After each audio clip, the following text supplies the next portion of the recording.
Selamat pagi sahabat Bahari, apa kabar Anda hari ini? Semoga tetap sehat, semangat beraspirasi, berkreasi, dan berinovasi. Serangkaian informasi menarik telah kami siapkan untuk Anda bersama saya, Ririn Rosita. Inilah AUP Voice Series 27 Politeknik AUP.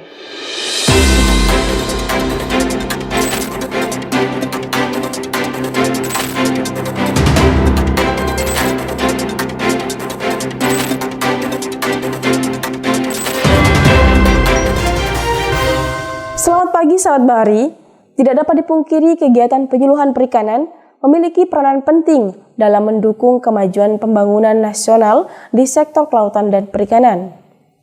Demikian juga dengan 3 pilar Kementerian Kelautan dan Perikanan yang terdiri dari kedaulatan, keberlanjutan, dan kesejahteraan, terutama kesejahteraan yang telah dilakukan oleh para penyuluh perikanan sebagai agen perubahan melalui pendampingan masyarakat, pelaku utama dan pelaku usaha di sektor kelautan dan perikanan. Guna mempertajam peranan strategis tersebut, kini hadir sekolah vokasi di bidang penyuluhan perikanan yang berada di Politeknik Ahli Usaha Perikanan Kampus Cikerit, Bogor. Di sisi lain, penyuluh perikanan mempunyai peranan yang sangat strategis dalam pembangunan SDM kelautan dan perikanan yang tinggal di wilayah desa. Karena para penyuluh perikanan menjadi ujung tombak dalam pendampingan masyarakat perikanan di desa agar terwujudnya pelaku utama yang produktif, efektif dan efisien, dan berdaya saing tinggi. Dengan demikian, masyarakat desa tidak kalah dengan masyarakat perkotaan, dan pada kesempatan kali ini kita langsung diskusikan bersama dosen Politeknik AUP, Program Studi Penyuluhan Perikanan, Bapak Abdul Hanan SP MSI, bagaimana kontribusi proses pendidikan prodi penyuluhan perikanan dalam pemberdayaan masyarakat perikanan. Saya akan langsung menyapa Bapak Hanan yang sudah tersambung bersama kita. Selamat pagi Bapak. Pagi. Senang berjumpa dengan Bapak di AUP Voice Series 27 ini. Bapak bisa dijelaskan seperti apa dan bagaimana bentuk dari kontribusi proses pendidikan program studi penyuluhan perikanan pada Politeknik AUP dalam pemberdayaan masyarakat perikanan. Kami persilahkan, Bapak.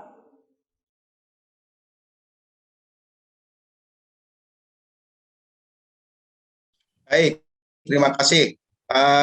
Kita mencoba mengadop dengan Kementerian Pendidikan yang baru ya terkait dengan Merdeka Belajar dan Kampus Merdeka. Di antara proses kegiatan itu ada tercermin membangun desa, ya. Nah, sepertinya ini konsep baru, tetapi di program studi penyuluhan perikanan sudah bertahun-tahun itu, ya, dalam proses pendidikannya di akhir kegiatan, taruna itu selama 3 bulan itu sudah masuk ke wilayah, bahkan bukan desa, di kecamatan, ya. Itu antara lain memberdayakan masyarakat di wilayah kecamatan yang kecil-kecil di desa, jadi sudah membangun desa. Jadi sebetulnya kontribusi di dalam proses pendidikan itu sudah lama kita jalankan, hanya gaungnya baru sekarang ada sebenarnya proses kegiatan yang disampaikan di Kementerian Pendidikan yang baru. Itu barangkali sebagai awal kita kenapa ada kontribusi taruna di dalam proses pemberdayaan masyarakat. Baik, terima kasih Bapak Ibu sekalian, saudara-saudara yang berpartisipasi dalam diskusi pada hari ini. Saya selaku dosen dari Politeknik Ahli Usaha Perikanan di jurusan program studi penyuluhan perikanan ingin menyampaikan bagaimana kontribusi proses pendidikan ya prodi penyuluhan perikanan dalam pemberdayaan masyarakat. Nah, sebelum saya menyampaikan bagaimana konsep dan strategi pemberdayaan masyarakat, ingin juga dulu menyampaikan bagaimana profil lulusan prodi penyuluhan perikanan. Ya, yang pertama itu profilnya sebagai penyuluh perikanan, baik sebagai penyuluh PNS, swadaya maupun penyuluh swasta. Yang kedua, profil yang kedua itu sebagai konsultan perikanan, dan yang ketiga wirausaha perikanan. Itu profil yang coba kami bangun, coba kami diskusikan, coba kami sepakati di prodi penyuluhan perikanan. Ya. Nah, selanjutnya untuk mencapai profil taruna yang tadi itu, maka ada berbagai proses kegiatan. Ya, proses kegiatan. Yang pertama itu proses kegiatannya di samping mendapatkan materi kuliah selama 5 semester, ya. Yang mata kuliahnya itu terdiri dari 3 aspek. Sehingga prodi penyuluhan perikanan termasuk prodi yang multidisiplin. Sosial penyuluhan ini mendapatkan 40% mata kuliahnya totalnya, kemudian teknologi 30%, ekonomi atau bisnis 30%.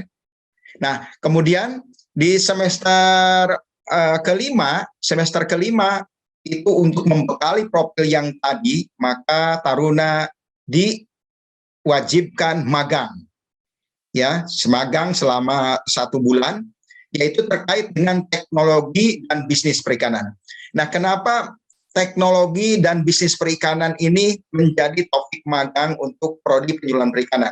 Karena sebagai penyuluh perikanan, sebagai konsultan maupun wirausaha, tidak mungkin berhasil tanpa kemampuan dari aspek teknologi maupun bisnis. Ya, sehingga di samping pembelajaran juga magang. Di magang disebut praktek lapang 1.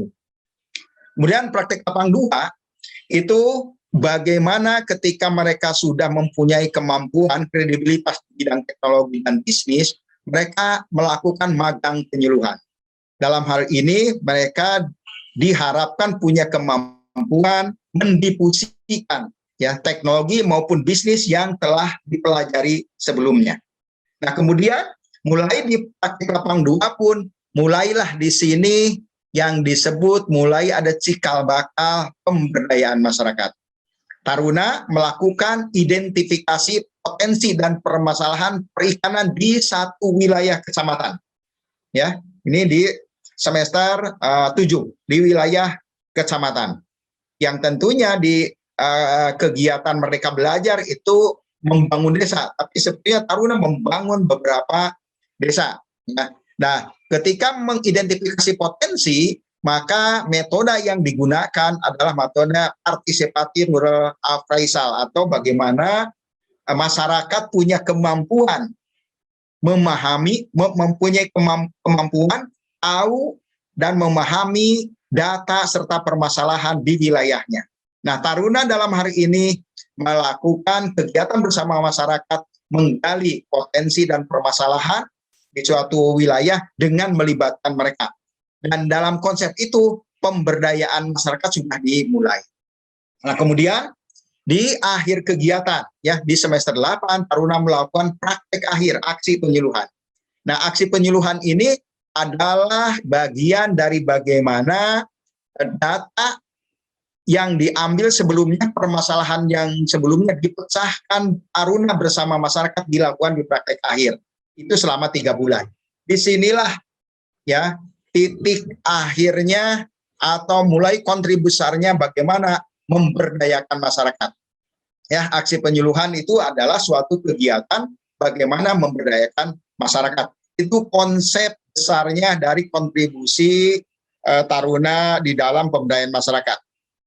Nah, untuk itu kepada Bapak Ibu, saudara-saudara yang barangkali diskusi pada kesempatan ini, saya akan mencoba untuk menjelaskan bagaimana konsep pemberdayaan dari masyarakat. Ya, nah, pemberdayaan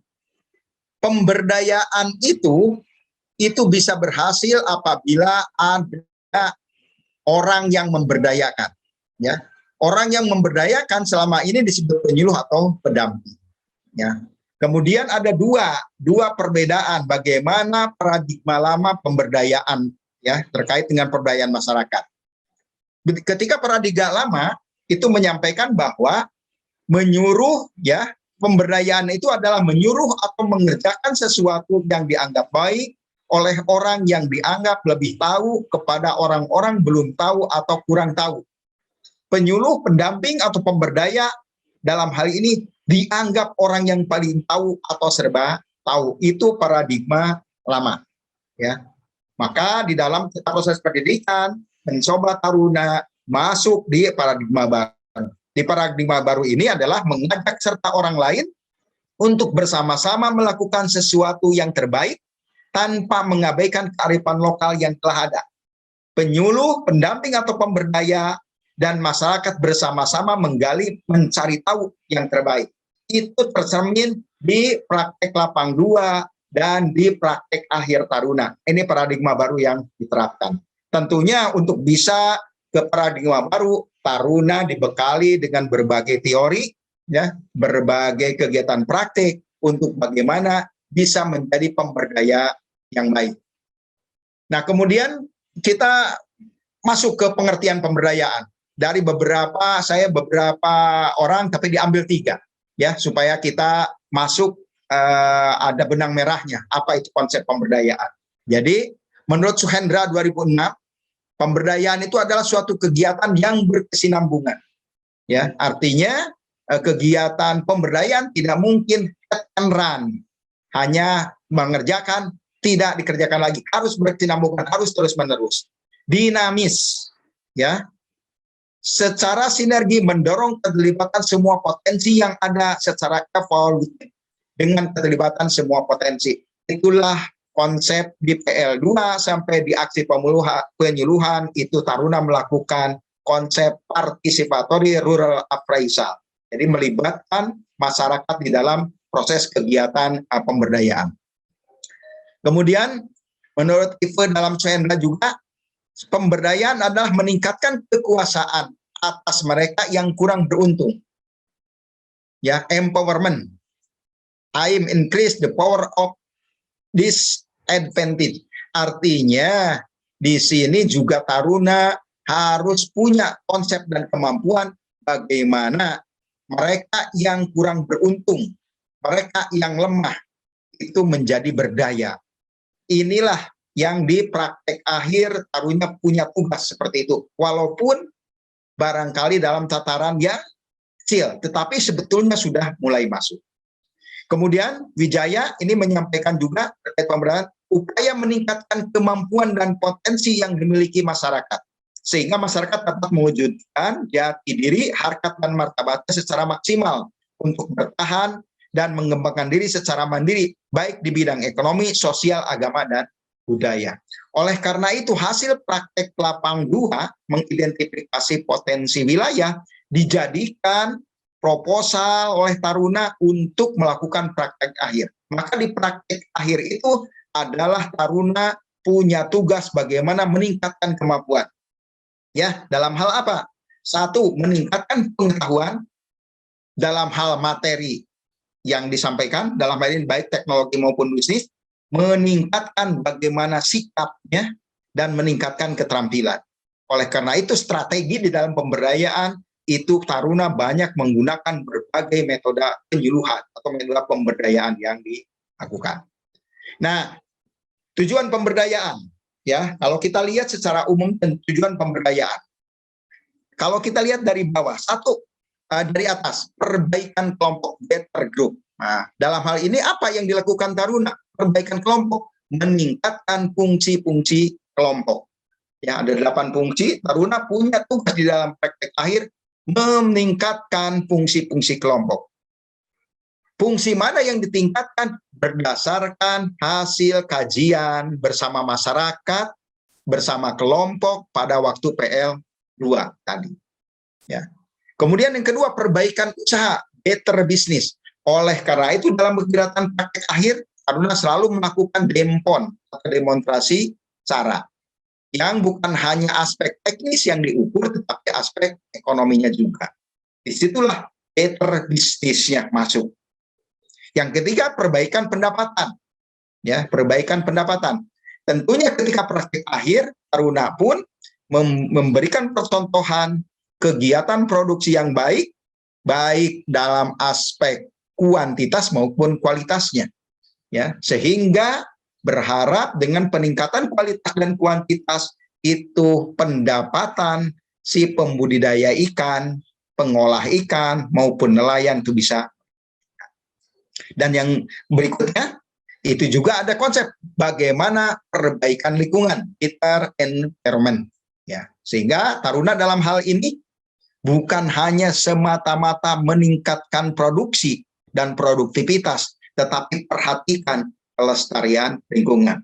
Oleh karena itu, contohannya kalau budidaya menggunakan CBIB, cara budidaya ikan yang baik, kalau pembenihan cara pembenihan ikan yang baik, kemudian kalau dikonservasi, itu bagaimana kelestarian mangrove atau lingkungan. Itu berarti ada materi-materi ini. Kemudian yang kelima, perbaikan kehidupan. Ya, perbaikan kehidupan. Berupaya dengan naiknya pendapatan, usaha juga bagus, maka kehidupan masyarakat perikanan pada umumnya, kehidupan keluarganya setidaknya bisa terjamin. Jadi tujuan pemberdayaan antara lain juga better living, ya, better living. Dan yang terakhir ada perbaikan masyarakat, better humanity.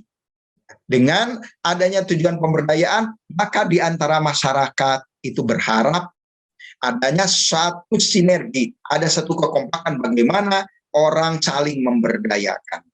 Ya, itu barangkali konsep pemberdayaan. Inilah yang kegiatan-kegiatan yang 6 ini kita titipkan, kita ajarkan ke taruna, sehingga waktu PL2 mengidentifikasi bagaimana keadaan kelompok, bagaimana keadaan usaha, bagaimana pendapatannya, bagaimana lingkungan, bagaimana kehidupan, dan bagaimana masyarakat secara keseluruhan.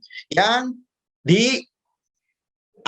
dilakukan kegiatan pemberdayaan pada waktu aksi penyuluhan, waktu praktek akhir. Ini konsep-konsep yang barangkali kami selalu tanamkan ke taruna, sehingga mudah-mudahan sekecil apapun kontribusi taruna di dalam proses pendidikannya itu sudah ada cikal bakal di dalam pemberdayaan masyarakat.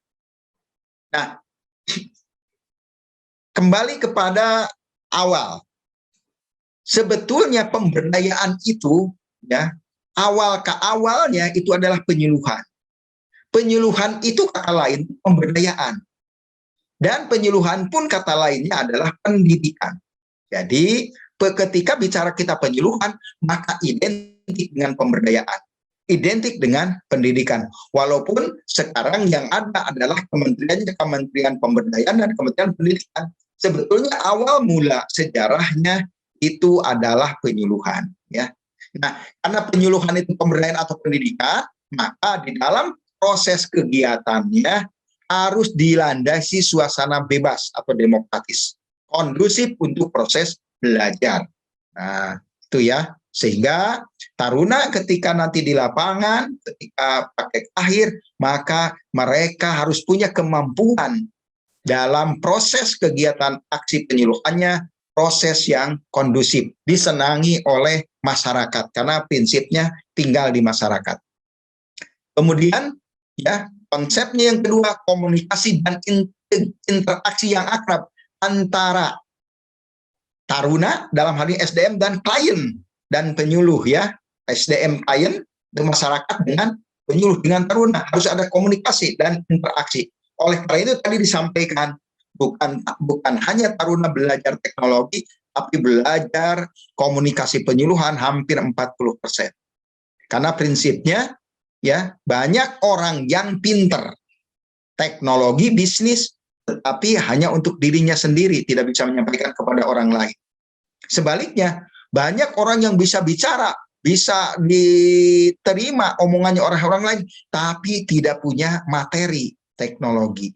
Oleh karena itu, prodi penyuluhan mengembangkan multidisiplin, bukan hanya prodi yang menghasilkan ahli penyuluhan, tapi juga spesialis di bidang perikanan. Ya. Oleh karena itu, belajar di prodi penyuluhan dengan multidisiplin memang merupakan pembelajaran yang cukup berat, ya, harus belajar semuanya. Tetapi itulah yang kami coba bangun.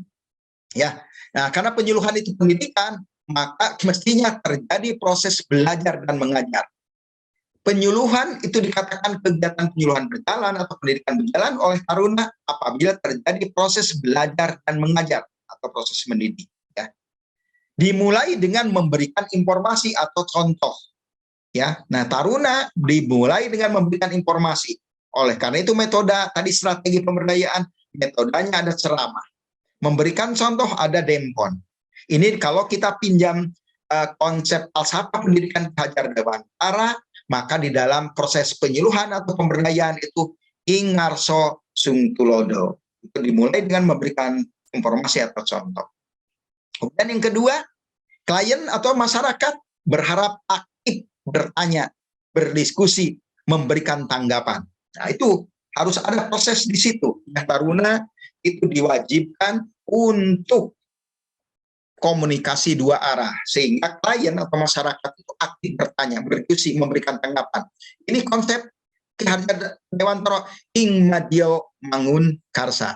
Di tengah memberikan karsa, memberikan motivasi.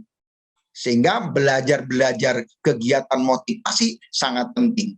Tidak gampang belajar ini, belajar motivasi, ya, tidak segampang kalau kita tidak belajar.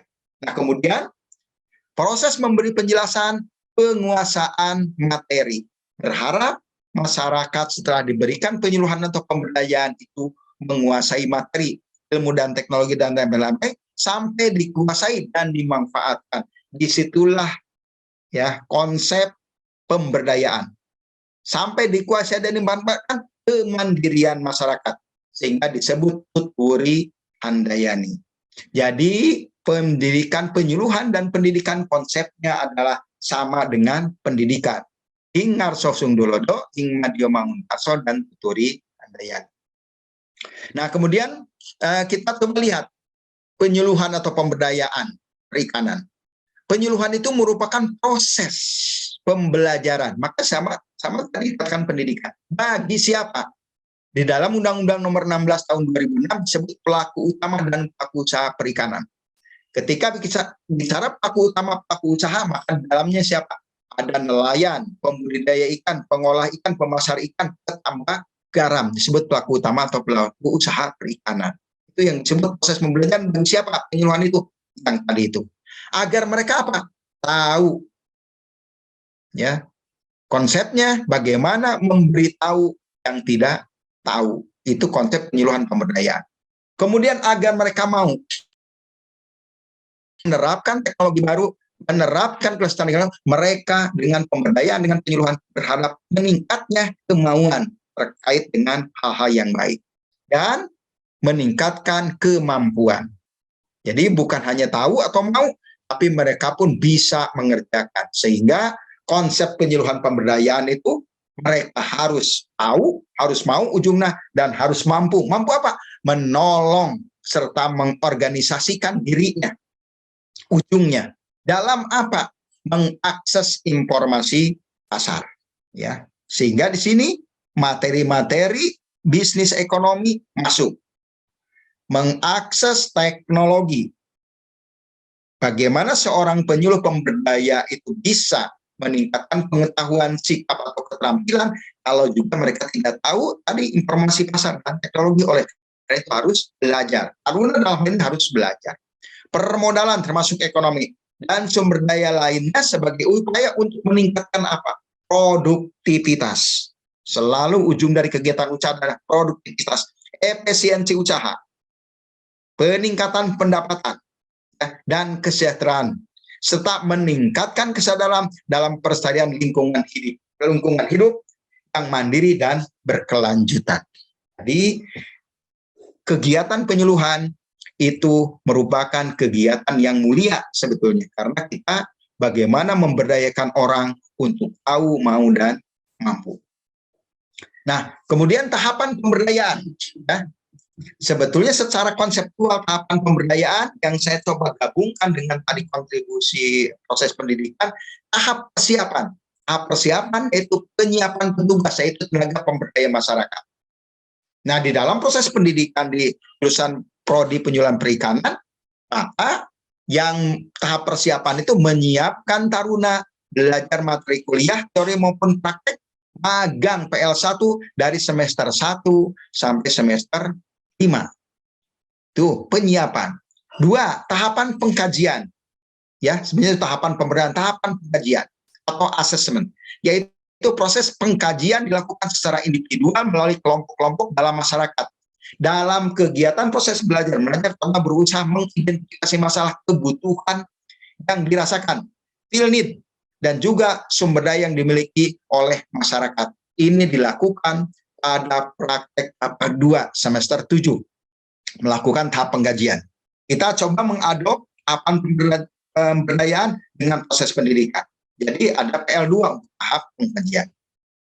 Tahap perencanaan alternatif ini juga masih di semester 7. Pada tahap ini ya, Taruna sebagai agen perubahan, saying agent secara partisipatif melibatkan warga untuk berpikir tentang masalah yang mereka hadapi dan bagaimana cara mengatasinya.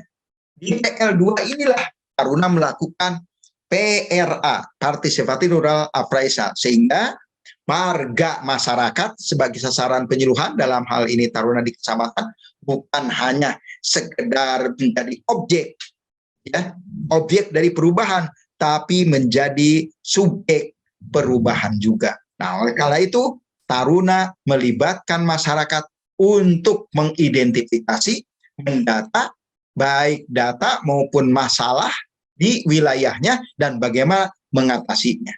Ya, sehingga dalam kegiatan di semester 7, Taruna melakukan tri-analisis bersama masyarakat, menemukan masalah-masalah apa sebetulnya yang dihadapi, bagaimana pemecahannya, ya, baik pemecahan yang bisa dilakukan oleh masyarakat atau pihak luar. Itu tahapan yang ketiga. Tahapan yang keempat, tahapan performalisasi rencana aksi. Taruna dalam hal ini untuk tahapan yang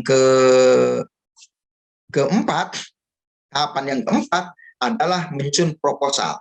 Proposal dari mana asalnya? Dari hasil praktek lapang 2 yang bersama masyarakat telah dipecahkan data dan permasalahan.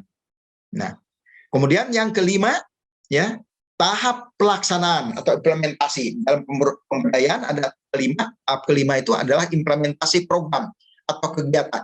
Nah, di dalam kegiatan ini Taruna melakukan praktik akhir. Untuk apa? Melaksanaan program pemberdayaan masyarakat. Peran masyarakat sebagai kader diharapkan dapat menjaga keberlangsungan program yang telah dikembangkan. Di dalam praktik akhir, berbagai metode penyuluhan digunakan oleh Taruna, baik itu Dempon, Demsara, Demhasil, ya, kemudian Anjang Sana, pameran, studi banding. Nah, berharap kegiatan-kegiatan dalam rangka keberdayaan masyarakat terus dijalankan oleh masyarakat setelah Taruna selesai melakukan praktik akhir di dalam implementasinya. Nah, kemudian yang keenam, tahap evaluasi. Ya, keberhasilan dalam program pemberdayaan tentunya harus dilihat sejauh mana program itu berhasil atau tidak. Oleh karena itu ada tahap evaluasi. Maka dalam tahapan ini selalu Taruna dibekali dengan borang-borang evaluasi. Evaluasi itu dilakukan secara partisipatif dengan masyarakat, ya, sehingga akan terlihat bagaimana pengetahuan sebelum Taruna itu melakukan praktek akhir dan setelah melakukan praktek akhir. Ya. Ada 2 evaluasi yang dilakukan oleh Taruna dalam proses pendidikan. 1, evaluasi pelaksanaan pemberdayaan atau evaluasi pelaksanaan penyuluhan, menyangkut apa? Bagaimana terjadinya perubahan pengetahuan, ya, sikap, dan keterampilan.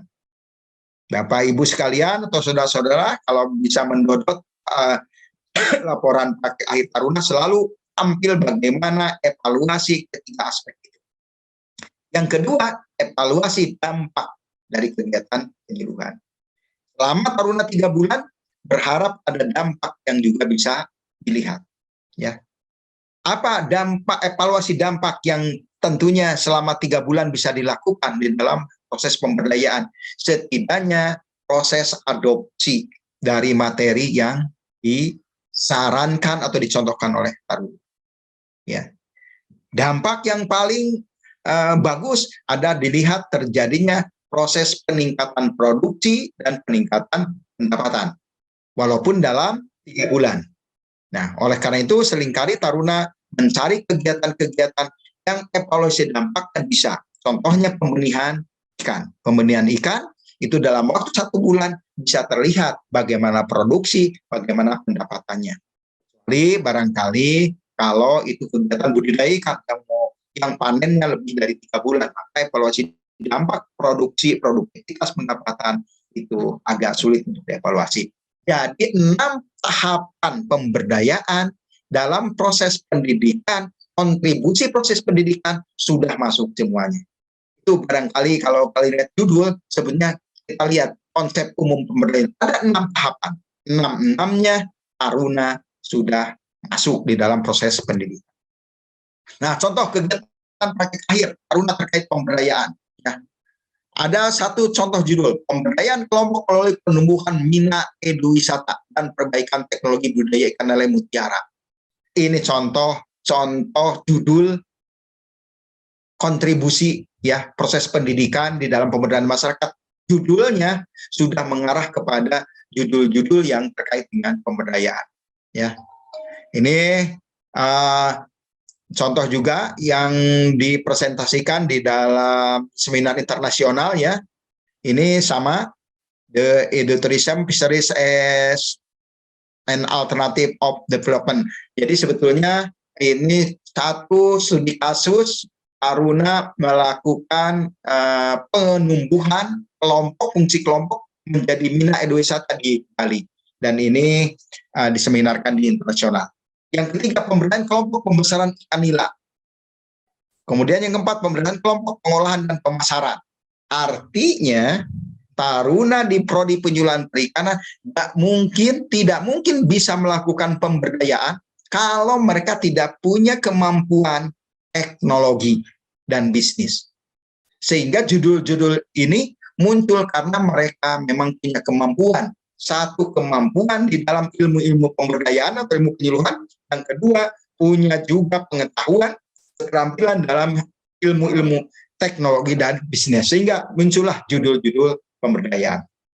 Dalam kesempatan ini saya hanya akan menyampaikan, sekecil apapun kita harus menyampaikan bahwa Politeknik Ahli Usaha Perikanan, khususnya Prodi Penyuluhan Perikanan, sudah lama berkontribusi di dalam pemberdayaan masyarakat. Yang baru-baru ini muncul, mahasiswa membangun desa. Sebutnya bukan membangun desa dalam arti desanya, tapi membangun masyarakat desanya. Inilah yang barangkali kontribusi kita di dalam kegiatan ini. Selanjutnya saya sampaikan, ya, hakikat dari penyuluhan adalah menghendaki adanya partisipasi aktif. Ya, aktif pelaku utama secara sukarela dalam memecahkan masalah sosial yang mereka hadapi. PRA masuk lagi. Menumbuhkan partisipasi pelaku utama tidaklah sederhana dan mudah. Diperlukan suatu analisis ilmiah agar masyarakat tahu, mau, dan mampu berpartisipasi aktif. Taruna harus berkali bagaimana materi-materi terkait dengan pemberdayaan masyarakat dengan PRA. Karena itu masyarakat supaya aktif dan partisipasi ya. Ya, 3 komponen pemberdayaan. Ya, 3 komponen pemberdayaan itu ada.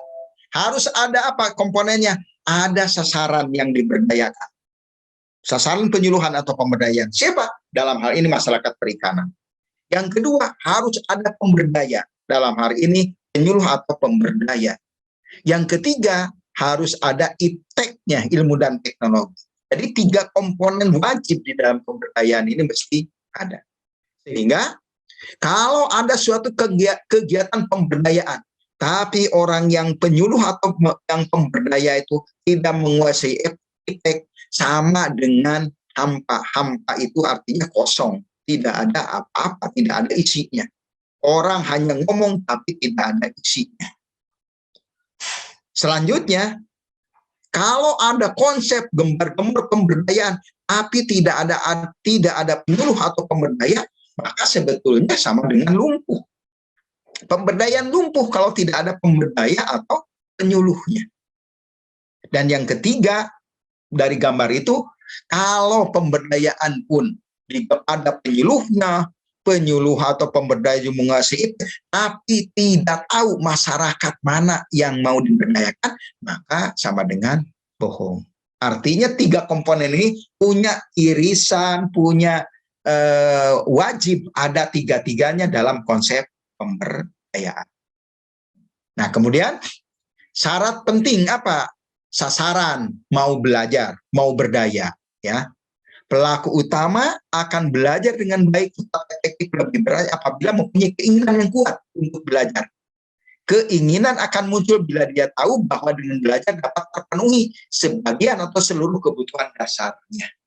Konsep di dalam implementasinya, penyuluh atau taruna atau pemberdaya menjelaskan secara meyakinkan tentang manfaat materi apa yang mau disuluhkan. Dalam ini materi kipanya harus diberikan. Di mana konsep ini dijelaskan waktu praktek lapang 2. Disitulah lagi-lagi kontribusi proses pendidikan, ya, supaya mereka mau belajar. Oh, dengan demikian saya mama harus mengikuti karena ternyata ini bisa. Yang kedua, masyarakat perikanan atau pelaku utama akan belajar dengan baik apabila mempunyai tujuan yang jelas setelah belajar. Ya, implementasinya penyuluh, taruna atau pemberdaya menjelaskan secara meyakinkan tentang tujuan sewaktu atau mau melakukan penyuluhan. Apa tujuan melakukan dempon itu? Tentunya kalau dempon tujuannya misalnya taruna, 1, perbaikan teknologi, peningkatan produksi, dan peningkatan pendapatan. Itu tujuan kalau mereka melakukan difusi inovasi teknologi. Sehingga dengan jelas kalau begitu jelas tujuannya mereka mengikuti kegiatan ini. Dan yang terakhir, pelaku utama akan belajar dengan baik apabila dapat mempraktekkan yang sedang dipelajarinya. Oleh karena itu, strategi di dalam pemberdayaan tidak mungkin hanya bicara saja, kemampuan bicara saja. Ya, penyuluh taruna pemberdaya harus punya kemampuan menguasai, tahu, dan mampu menerapkan berbagai metode penyuluhan. Ya, di antaranya ceramah, dempon, demonstrasi cara, demonstrasi hasil, perlombaan, dan sebagainya. Karena apa? Kalau pelaku utama sudah tahu dan sudah mau, tapi tidak bisa mempraktekkan, itu sama dengan tidak lengkap untuk kegiatan pemberdayaan. Nah, saya beranjak inovasi sebagai materi pemberdayaan. Ya, kalau kita lihat, ya, apa inovasi itu? Ya, inovasi itu adalah kegiatan, gagasan. Jadi boleh kegiatan baru atau dianggap baru, gagasan, pengetahuan, atau benda baru. Jadi inovasi. Nah, inilah yang sering kita titipkan kepada taruna. Cari kegiatan baru atau dianggap baru oleh masyarakat. Gagasan baru. Contohnya minat wisata itu gagasan atau pengetahuan baru bagi kelompok. Ya, benda itu membawa misalnya lele train baru, itu membawa benda, atau membawa alat yang masyarakat belum ada. Nah, itu yang sebetulnya disebut inovasi. Nah, inovasi itu dikemanakan? Aspeknya apa? Bisa teknologi, ya, bisa ekonomi, bisa sosial. Teknologi macam-macam, ya. Teknologi perikanan, ekonomi bisa misalnya sekarang cara pemasaran online, sosial bagaimana sosial itu inovasinya pemanfaatan modal sosial, itu sosial, bagaimana berkelompok yang baik, ya. Nah, kemudian aspek itu ada yang baru, ya, ada yang dianggap baru. Jadi baru itu boleh teknologi, ekonomi, sosial itu memang baru ditemukan oleh taruna atau dianggap baru, sementara di tempat lain sudah ada. Nah, kemudian baru di sini masuklah, ya, inovasi itu kepada sistem sosial, dalam hal ini masyarakat perikanan. Maka itulah disebut inovasi. Nah, kemudian perlu saya sampaikan bahwa sistem sosial itu yang kita sebut adopter. Apa itu adopter? Ya, adopter itu adalah kategori atau karakteristik klien, sasaran penyuluhan atau sasaran pemberdayaan dalam sistemnya yang berkaitan dengan proses adopsi. Ya, ketika kita sebagai pemberdaya siapapun, ya, bukan hanya taruna penyuluhan perikanan, siapapun yang berkeinginan atau punya program pemberdayaan, maka perhatikan bahwa di masyarakat itu ada 5 golongan pengadopsi berdasarkan kecepatan adopsi. Adopsi itu nanti kita jelaskan bahwa kemampuan untuk menerima atau menolak adopsi. Ada golongan inovator. Ya, golongan inovator, golongan perintis dan pelapor ini jumlahnya hanya 2,5% dalam suatu sistem sosial. Nah, kemudian yang kedua, ada golongan pengeterap dini atau disebut early adopter. Itu ada 13,5%. ya. Kemudian golongan pengeterap awal itu yang mulai menerapkan informasi baru itu 34% jumlahnya, disebut early majority. Kemudian ada golongan pengeterap akhir 34%. Kemudian ada lagi golongan penolak 16%. Jadi golongan pengeterap akhir itu ketika kita melakukan pemberdayaan, orang lain sudah melakukan kegiatan 2-3 kali, setelah terlihat bahwa itu berhasil, baru dia ikut. Tapi perhatikan juga bahwa di masyarakat akan ada 16% golongan penolak. Golongan penolak bukan berarti dimusuhi oleh penyuluh atau pemberdaya, tetapi bagaimana merangkul agar golongan penolak itu tidak mengganggu orang yang nomor 1 sampai 4, inovator, early adopter, early majority, dan late majority. Bahkan berusaha penyuluh bagaimana merubah golongan penolak menjadi minimal late majority. Jadi perlu diperhatikan bahwa di masyarakat itu kita akan menemukan presentasi golongan adopter. Kemudian kalau kita lihat di sini ya, difusi ya, karena pemberdayaan itu adalah prinsipnya bagaimana mendifusikan, menyebarkan materi pemberdayaan kepada masyarakat yang diberdayakan. Jadi difusi itu adalah proses penerapan inovasi. Dalam hal ini materi penyuluhan, kalau taruna itu terserah, taruna mau ngambil apa, pengolahan, budidaya, atau kemudian oleh change agent atau agen perubahan ke klien sasaran penyuluhan atau sistem saya melalui berbagai media penyuluhan dengan metode yang tepat. Ya, itu disebut difusi, artinya proses menyampaikan. Dengan apa? Media penyuluhan yang tepat dengan metode yang tepat pula. Maka difusi itu hubungannya dengan adopsi. Ya, adopsi. Kalau orangnya disebut tadi adopter, ada 5 golongan adopsi. Apa itu adopsi? Ya, adopsi itu adalah proses perubahan mental yang terjadi pada klien atau sasaran penyuluhan untuk tahu, mau, dan mampu menerima inovasi yang disampaikan. Sehingga tadi ya, ketika proses ini berjalan, maka ternyata ada tadi itu 2,5% ya, yang inovator, yang adopsi, tingkat adopsinya inovator.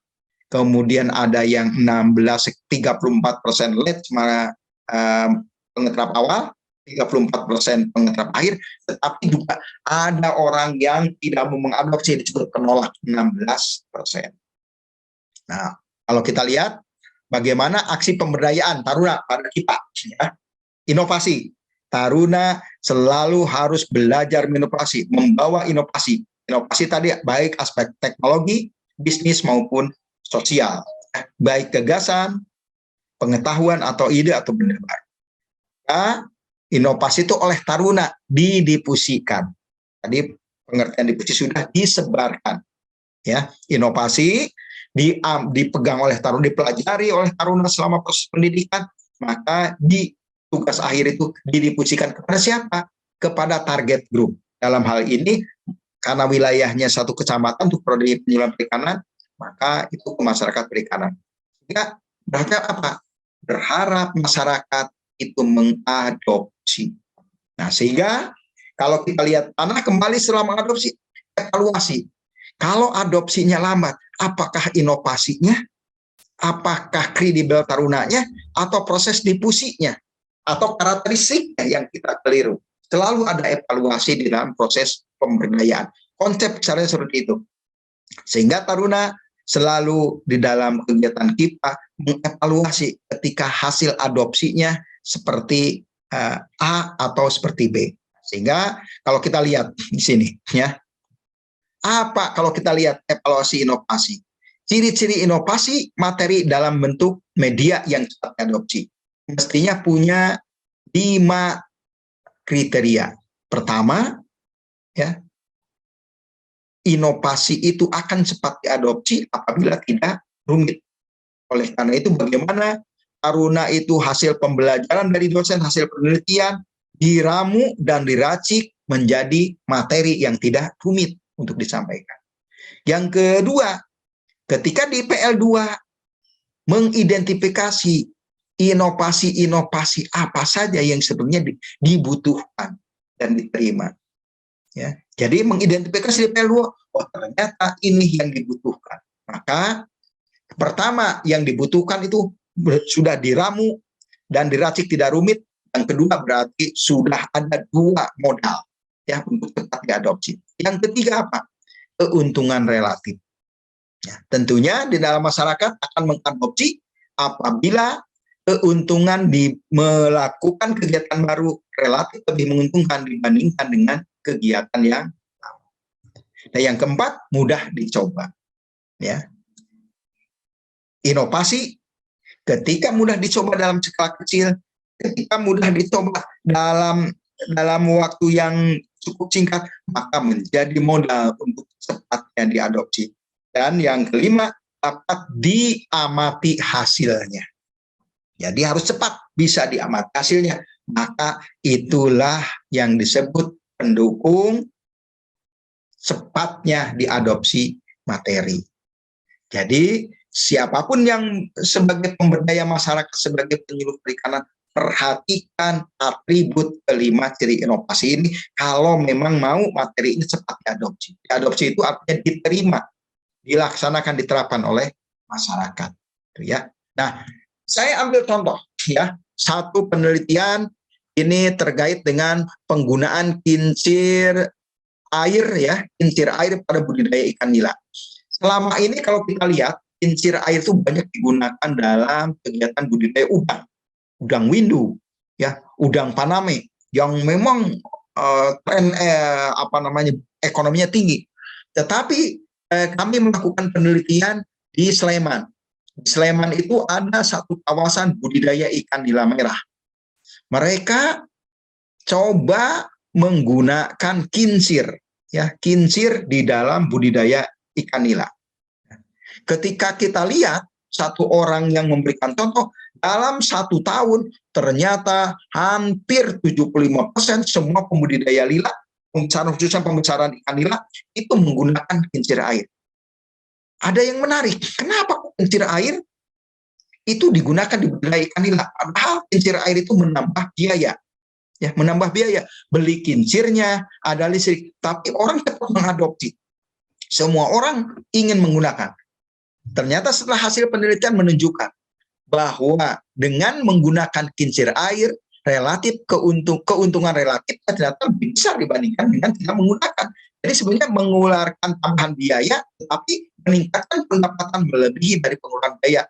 Maka hasilnya kalau dikorelasikan 0,466 sangat ya. Kalau bintang 2 itu sangat berat. Keuntungan itu kalau kita tanya masa kenapa? Karena keuntungan saya ternyata lebih tinggi dibandingkan dengan kita, sangat tinggi. Kemudian kemudahannya itu juga karena kincir air relatif tidak rumit, sehingga menghasilkan 0,431. Ini signifikan atau erat ya, 0,05. Kemudian keselarasan tidak bertentangan. Penggunaan kincir air tidak bertentangan dengan budaya dan masyarakat, tidak mengganggu masyarakat, ya, sehingga juga berkontribusi terhadap tingkat adopsi. Dapat dicoba, ya. Ada beberapa pembudidaya ikan sebagai responden yang kita temui punya 5 kolam. Mereka awalnya Bapak menggunakan 1 kolam, pakai 1 kincir dengan kapasitas yang kecil, ternyata menguntungkan. Akhirnya, ya, di tahun yang berikutnya 5 kolamnya semuanya pakai kincir air. Walaupun mereka membeli kincir tambahan biaya listrik, tetapi ternyata keuntungannya bisa tinggi. Jadi saya kira juga kepada Bapak Ibu teman-teman semua bisa melihat bagaimana tingkat adopsi di Sleman ya, di budidaya ikan nila. Kemudian dapat diamati hasilnya. Ya, mereka ternyata dalam waktu setengah bulan bisa terlihat bagaimana pertumbuhan ikan dengan menggunakan kincir air. Ya, ini ininya. Secara teknis dikatakan bahwa pertumbuhan ikan lebih cepat karena apa? Respon terhadap pakan ikan yang diberikan itu cukup baik. Kenapa? Mungkin ya secara teknis kincir air itu meningkatkan suplai oksigen yang tinggi sehingga kemampuan untuk pakan yang diinikan sangat tinggi. Ini contoh ya bahwa ternyata ada kaitannya. Tapi ketika kelima atribut ini tidak diperhatikan, maka tingkat adopsi kemungkinan juga tidak bisa. Kalau ternyata itu rugi, maka tingkat adopsinya kemungkinan minus, bahkan tidak signifikan. Kemudian, ini contoh kasus bahwa ternyata 5 atribut terkait dengan kincir air diterapkan pada budidaya ikan nila memberikan korelasi positif dan signifikan. Nah, kemudian bagaimana pemberdaya atau penyuluhnya atau taruna? Dalam hal ini, bagaimana kami mendidik 4 tahun taruna menjadi profil change agent taruna yang baik? Maka setidaknya ada 4. Taruna harus dibekali punya kredibel, punya kemampuan baik dalam aspek komunikasi penyuluhan, dalam aspek teknologi, dan dalam aspek bisnis perikanan. Sehingga di prodi penyuluhan itu kami dosen mencoba membentuk kelompok keilmuan dosen yang komunikasi dan bisnis bertanggung jawab bagaimana mendidik taruna untuk kredibel di dalam komunikasi dan penyuluhan. Ada KKD bidang teknologi, teman-teman dosen teknologi itu punya tugas bagaimana taruna punya kredibilitas, kemampuan di dalam teknologi, baik budidaya, pengolahan, penangkapan.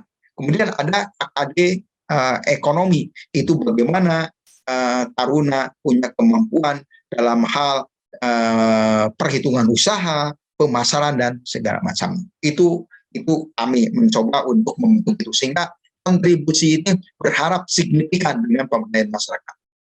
Yang kedua, taruna dibekali juga baik secara formal maupun non formal bagaimana mereka punya kemampuan simpati terhadap masyarakat. Karena itulah profil penyuluh atau pemberdaya itu di samping kredibel punya simpati. Ya, simpati itu artinya menarik untuk pada orang lain dan punya berikutnya empati. Kemampuan untuk bisa mengadaptasi dengan keadaan masyarakat. Kalau masyarakatnya kemampuannya tinggi, maka dia membaur pada bagaimana berbicara kemampuan di level tinggi atau ilmiah. Tapi kalau masyarakat yang pengetahuannya rendah, berusaha untuk tidak paradigma baru yang tidak seolah-olah menjadi yang terbaik. Selalu mengimbangi, itu empati.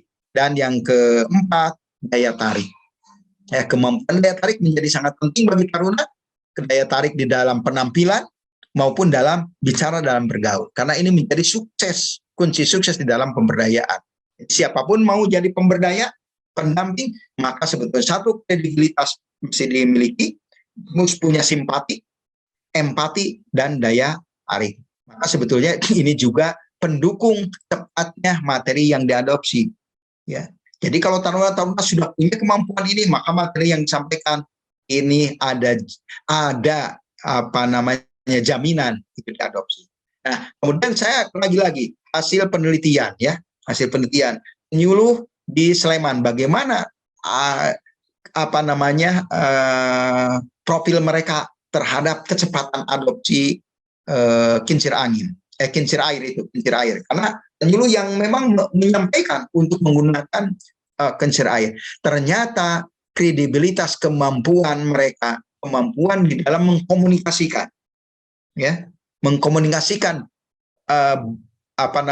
untungnya menggunakan kincir air, kredibilitas kemampuan memberikan contoh, bahkan kredibilitas itu ditunjang penyuluhnya yang punya percontohan usaha yang ternyata juga memberikan kontribusi sangat berpengaruh terhadap tingkat adopsi.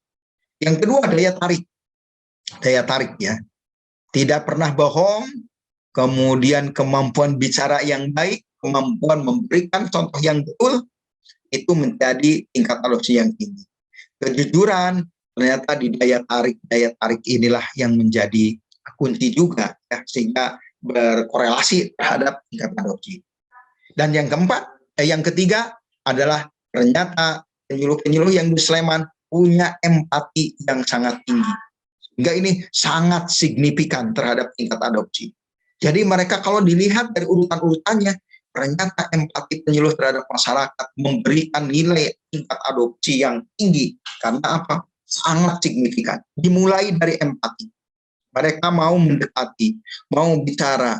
Ternyata bicaranya itu didukung oleh kredibilitas yang tinggi dan daya tarik, maka adopsinya.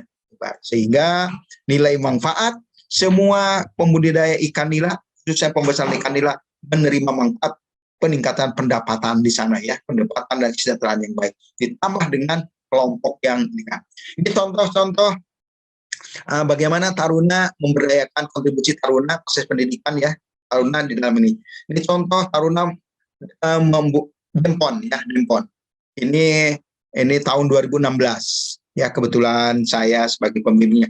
Cita penggunaan probiotik pada usaha pendidikan ikan patin. Ya, ini contoh, ini Taruna memberikan percontohan bagaimana nebar ikan dan segala macam. Demikian barangkali. Nah, ini juga contoh-contoh Taruna sedang praktek bagaimana memberikan ceramah. Jadi kredibilitas, kemampuan ceramah, kemampuan berdiskusi juga saya berikan. Demikian yang bisa saya sampaikan pada kesempatan ini. Mudah-mudahan bermanfaat bagi kita semua. Dan saya tutup bila topik. Assalamualaikum warahmatullahi wabarakatuh. Baik Bapak, terima kasih atas paparan yang sangat menarik perhatian para pemirsa. Kami sudah mencatat beberapa pertanyaan yang akan disampaikan. Pertanyaan pertama dari Kesit. Strategi pemberdayaan masyarakat itu seperti apa? Kemudian pertanyaan kedua dari Muhammad Nur, Bapak. Tahapan pemberdayaan kepada masyarakat, bagaimana prosesnya dan seperti apa, Pak? Kemudian Bapak, ini ada pertanyaan terakhir, Bapak. Apa saja impact yang akan didapatkan oleh masyarakat yang sudah diberdayakan tersebut? Kami persilahkan kepada Bapak. Baik, terima kasih atas respon dari teman-teman semuanya. Yang pertama strategi ya. Bicara strategi, maka strategi itu bicara terkait dengan metode apa yang perlu dinikan.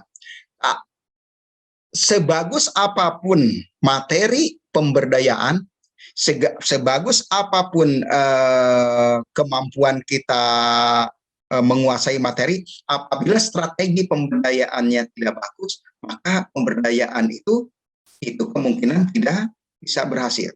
Tadi disampaikan bahwa strateginya, pertama komponennya apa? Ya, pertama harus ada masyarakat. Masyarakat apa strateginya? Masa identifikasi strateginya masyarakat yang memang punya kemauan untuk diberdayakan. Yang kedua, strateginya identifikasi materi apa yang dibutuhkan. Yang ketiga, kredibilitas dari pemberdaya. 3 komponen itulah menjadi strategi. Nah, pilihlah oleh pemberdaya, oleh penyuluh itu metode penyuluhan apa yang cocok. Kalau ternyata sebatas untuk awal pengetahuan, maka metode anjang sana, metode studi banding atau ceramah menjadi sangat tepat. Itu strateginya, ya. Tapi kalau sudah mulai sikap mungkin pemutaran film strateginya. Metodenya apa? Pemutaran film. Ya, pemutaran film, memberikan contoh-contoh. Itu ya. Tapi ketika mereka sudah punya kemauan untuk bisa mempraktekkan, maka strateginya pilih demonstrasi cara. Ya. Tapi bagaimana kalau dalam satu waktu itu ketiga-tiganya mereka itu pengetahuannya saya ingin tingkatkan, sikapnya ingin tingkatkan, tapi ketampilannya, maka tadi itu strateginya. Pilihlah demonstrasi cara atau demonstrasi hasil. Ya, yang ini kan. Itu strategi yang ini kan. Strategi itu ibarat kita perang. Ya, kita perang.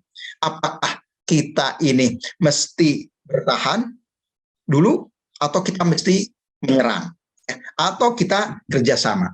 Oleh karena itu, strategi yang paling bagus dalam pemberdayaan adalah awali dengan lakukan ke semua kegiatan pemberdayaan dengan partisipatif, melibatkan semua masyarakat di dalam kegiatan pemberdayaan. Tanpa partisipatif, mereka hanya objek, ya, hanya objek saja. Strategi yang kedua, penyuluh pendamping atau taruna jangan memposisikan sebagai orang yang paling tahu dan sangat tahu. Ya, posisikan bersama-sama mereka mencari tahu apa yang terbaik bagi masyarakat, itu strateginya. Itu barangkali untuk pertanyaan yang pertama, ya. Mudah-mudahan tidak puas, ya. Nah, yang kedua, tahapannya. Tahapan itu ada 6 tahapan, ya. Tahapan pemberdayaan. Tadi disampaikan, tapi nggak apa-apa diulang. Pertama, untuk tahapan pemberdayaan, pertama menyiapkan orang yang memberdayakan. Ya, pemberdaya, menyiapkan pemberdaya. Menyiapkan pemberdaya itu artinya orang yang memang tadi di akhir tayangan harus setidaknya kredibilitas dalam hal ilmu-ilmu pemberdayaan, dalam materi-materi pemberdayaan, kredibilitas, ya. Ilmu pemberdayaan, ilmu komunikasi, ilmu penyuluhan, ilmu sosial, sosiologi, itu. Kemudian kredibilitas apa? Aspek teknis, aspek teknisnya, teknologi. Kalau kita sebagai orang perikanan, tentunya teknologi perikanan harus dikuasai. Ya. Yang ketiga, kredibilitas dalam hal bisnis dan pemasaran. Jadi itu untuk ini kan menyiapkan pemberdaya yang punya kredibilitas seperti itu. Apakah cukup kredibilitas tahapannya yang tahapan pertanyaan? Ternyata tidak cukup. Mereka juga harus dibekali ilmu-ilmu bagaimana meningkatkan daya tarik, ya, untuk sasaran. Karena sebagus apapun materi yang kita miliki, tapi kita tidak punya daya tarik, orang lain tidak mau mendengarkan, ya, tidak mau melihat. Oleh karena itu penampilan, daya komunikasi itu mesti terus diasah. Tahap yang pertama. Yang ketiga, punya kemampuan empati, ya, empati, mau merasakan apa yang dirasakan orang lain. Contoh sederhananya empati itu, ketika masyarakat itu memang inginnya di dalam pemberdayaan itu duduk, maka duduk. Pakaian, usahakan pakaian tidak merasa lebih bagus daripada mereka, karena mereka yang orang yang diberdayakan umumnya lebih senang kalau mempunyai lingkungan komunitas yang relatif sama. Partisipatif juga perlu dipelajari. Nah, beri kesempatan, ya, tahapannya beri kesempatan kepada orang-orang yang menguasai di sana untuk bicara lebih dahulu. Dan di tahap pertama, identifikasi golongan-golongan penolak. Tahap kedua itu tahapan yang kedua adalah mengidentifikasi, ya, mengidentifikasi. Setelah orangnya siap, pemberdayanya mengidentifikasi wilayah mana yang masyarakatnya akan diberdayakan. Ketika mengidentifikasi, yang diidentifikasi apa? Data dan permasalahan materi pemberdayaan apa yang akan dilakukan. Dan dalam kegiatan ini, maka strategi, lagi-lagi, strategi partisipatif, melibatkan masyarakat sebanyak mungkin masyarakat dalam kegiatan identifikasi permasalahan dan kebutuhan menjadi sangat penting. Tanpa itu adalah nanti tidak akan berjalan. Seolah-olah mereka anak objek, belum tentu mereka menerima. Sehingga masalah atau kebutuhan memang datangnya dari mereka. Partisipatif prinsipnya data masalah dari mereka, oleh mereka, dan untuk mereka. Posisi pemberdaya sebagai mediator atau fasilitator, ya, tidak sebagai eksekutor. Nah, yang ketiga, tentunya tahapan ketiga itu adalah tahapannya bagaimana menyusun model, menyusun rancangan pemberdayaan. Ya. Dalam hal ini, kalau tadi di tahapan kedua taruna melakukan praktek lapangan guna, ya, mengidentifikasi potensi wilayah, maka di tahapan ketiga menyusun rencana pemberdayaan. Rencana lagi-lagi disusun bersama masyarakat. Karena di dalam rencana kegiatan penyuluhan menyangkut apa, siapa, kapan, di mana, dan bagaimana. Itu mereka ikut terlibat. Sehingga di dalam proses pemberdayaan merasa dimiliki oleh masyarakat. Perencanaan disepakati oleh mereka. Kalau dalam penyuluhan itu dibuat rencana kerja penyuluhan, ya, bersama mereka tanda tangan secara ini. Nah, yang keempat, proses implementasinya, bagaimana aksi di dalam pemberdayaan. yang tadi saya katakan, kontribusi Taruna Penyuluhan Perikanan itu adalah di dalam kegiatan praktek akhir, aksi memberdayakan. Di dalam aksi memberdayakan, materinya sesuai dengan yang tadi hasil identifikasi yang disepakati oleh masyarakat. Masyarakat kemungkinan besar mau datang ke lokasi karena memang masalah yang disepakati oleh mereka. Mereka juga butuh. Biaya segala macam bisa ditanggung renting oleh mereka. Aksi penyuluhan. Disinilah tahapan ini keluar strategi metode apa yang memang cocok. Ya. Karena masyarakat umumnya tadi karakteristik tadi pengadop itu macam-macam, bisa jadi carilah metode yang sedapat mungkin semua panca indera terlibat. Sehingga ketika siapapun yang hadir tidak akan terpisahkan oleh tingkat pendidikan, pengetahuan maupun pengalaman dengan pola pilih metode yang semua panca indera bisa. Orang yang pengetahuannya rendah, pendidikannya rendah, dengan demonstrasi cara, maka dia bisa praktik. Ya. Orang yang pendidikan tinggi bisa ikut dalam ceramahnya, sehingga usahakan ya, metodenya ini kan. Dan yang kelima, jangan lupa selesai kegiatan pemberdayaan, lakukan evaluasi, tahapan evaluasi. Evaluasi menjadi penting. Evaluasi apa?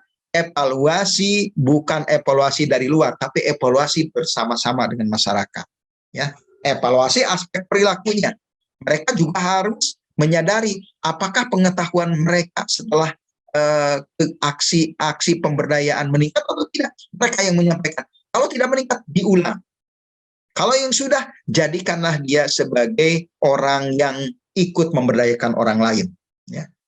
Bagaimana sikapnya? Berapa orang yang sikapnya masih belum mau respon terhadap kegiatan pemberdayaan, materi pemberdayaan? Dirubahlah. Yang sikapnya bagus, jadikan mitra pemberdayaan. Nah, berapa orang yang keterampilannya setelah dilakukan belum mampu? Misalnya, pemberdaya melakukan kegiatan kawin suntik ikan lele. Berapa orang yang sudah mampu melakukan dengan baik? Kalau belum, diulang. Siapa yang mengulang? Kalau hasil evaluasi. Evaluasi itu bukan hanya sekedar aspek materinya, tetapi lihat orangnya. Berapa orang dari sasaran pemberdayaan yang sudah punya kemampuan, pengetahuan, sikap keterampilannya tinggi. Maka di aksi pemberdayaan yang kedua, sebaiknya strateginya gunakan orang-orang yang sudah bagus itu menjadi mitra untuk memberdayakan. Sehingga mereka yang bicara. Dan itulah konsep tahapan yang paling bagus, strategi yang paling bagus. Dan yang ketiga, lakukan evaluasi dampak. Evaluasi dampak terhadap materi yang disampaikan, baik aspek teknis maupun aspek ekonomi. Kemudian yang ketiga, aspek dari produksi dan produktivitas selalu dievaluasi. Bagaimana? Ketika tadi itu digambar, ada hal, bisa jadi kalau tidak tercapai tingkat itu, ada yang harus diperbaiki di aspek inovasinya. Apakah aspek pemberdayanya atau aspek masyarakatnya, ya, kita evaluasi. Itu untuk pertanyaan yang kedua. Yang ketiga, apa dampak dari pemberdayaan? Sebenarnya dampak pemberdayaan itu kemandirian, ya, kemandirian, ya. Jadi orang-orang yang memberdayakan berharap orang yang diberdayakan itu berdaya. Maka ketika berdaya, mereka mandiri di dalam memecahkan persoalan mereka sendiri. Itulah sebenarnya hakikat atau inti dari pemberdayaan. Pemberdayaan bukan menjadi proyek orang pemberdaya terus memberdayakan, tapi harus diniatkan orang pemberdayaan itu orang yang memberdayakan, suatu saat orang menjadi berdaya. Orang yang berdaya diharapkan konsepnya mampu memberdayakan orang lain. Maka kalau konsep itu diterapkan dengan baik, maka di Indonesia tidak mungkin ada lagi orang yang terbelakang, orang yang tersisih, orang yang tidak punya kemampuan. Ya. Kan oleh kita semua, konsep pemberdayaan adalah konsepnya getuk tular. Ya. Masyarakat yang diberdayakan suatu saat mampu memberdayakan orang lain. Itu barangkali yang bisa saya coba sampaikan di dalam konsep tadi strategi pemberdayaan, tahapan maupun output dari kegiatan pemberdayaan. Demikian. Baik Bapak, terima kasih atas jawabannya yang sangat komprehensif sekali. Baik sahabat Bahari, jawaban Bapak Hanan tadi sekaligus menutup perjumpaan kita dalam AUP Voice minggu ini. Bapak Hanan, terima kasih atas kesediaannya telah bergabung dalam AUP Voice pada pagi ini. Saya Reno Sita mewakili tim yang bertugas pagi ini, pamit undur diri dan mengucapkan terima kasih atas kebersamaan sahabat Bahari. Saksikan terus AUP Voice dan salam AUP Wave.